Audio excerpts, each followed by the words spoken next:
મિત્રો, આમ તો સોશિયલ મીડિયાના માધ્યમથી અત્યારે કોંગ્રેસના જે નેતા છે રાહુલ ગાંધી, એમણે જે આરક્ષણ મુદ્દા ઉપર જે ચર્ચા કરી કે યોગ્ય સમય આવશે ત્યારે અમે હટાવીશું અને યોગ્ય સમયે અમે ભારતનું બંધારણને હાથમાં લઈને ઊંચું કરશું. ને આ યોગ્ય સમય જ બધું થાય છે. એની કારકિર્દી, રાજકીય કારકિર્દી જોખમાઈ ગઈ હતી અને એને ભય હતો કે મારું હવે કોઈ ધ્યાનમાં લેતું નથી. એટલા માટે એને ખ્યાલ આવી ગયો કે હવે ભારતનું સંવિધાન, આરક્ષણ, અનુસૂચિત જાતિ આવા મુદ્દાઓ પર હું જોર મૂકીશ ને તો જ મારા રોટલા હાલશે અને મારું હાલશે. જેના કારણે રાહુલ ગાંધી અત્યારે વિદેશમાં જઈને એમ કે અમે યોગ્ય સમયે આ કરશું, યોગ્ય સમયે તે કરશું. ભારતનું બંધારણ લોકસભામાં આમ ઉપાડી અને એમ કે અમે બહુજનો માટે કામ કરીએ છીએ અને અમે તો ભારતનું બંધારણ બચાવવા આવ્યા છે. આવા લોકોને ઓળખો. એમ કે જ્યારે ડૉક્ટર બાબા સાહેબ આંબેડકરે પણ કીધું હતું વર્ષો પહેલાં કે આ કોંગ્રેસી છે અને આ કોંગ્રેસ અમને લોહીના આંસુડે રોવડાવ્યું હતું. એ જ આ કોંગ્રેસ છે અને એ જ એમના નેતા છે. એટલે કોઈને કાંઈ ભાઈ પડી નથી.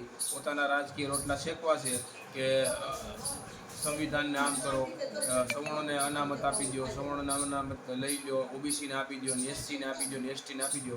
પોતાના ફક્ત ને ફક્ત રાજકીય રોટલા શેકવા માટે આ બધું થઈ ગયું.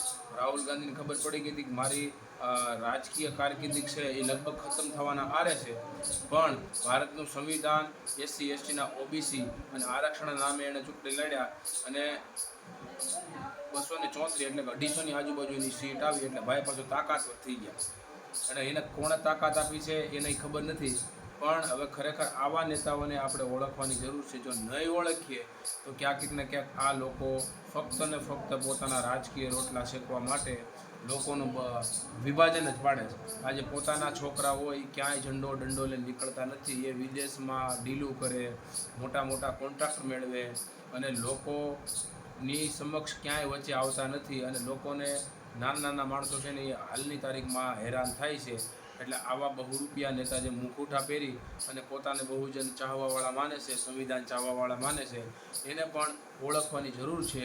જો નહીં ઓળખ્યું તો ભવિષ્યમાં આવા નેતા નડ્યા છે અને નડતા આવ્યા છે. એટલે આ તમામ લોકોને, બહુજનોને વિચારવાની જરૂર છે. ફક્ત ને ફક્ત આરક્ષણ અને ભારતના બંધારણ ઉપર રોટલા શેકે છે ને ખાલી દેખાવડો જ કરે છે. એટલે આવાને ઓળખો. જય સંવિધાન.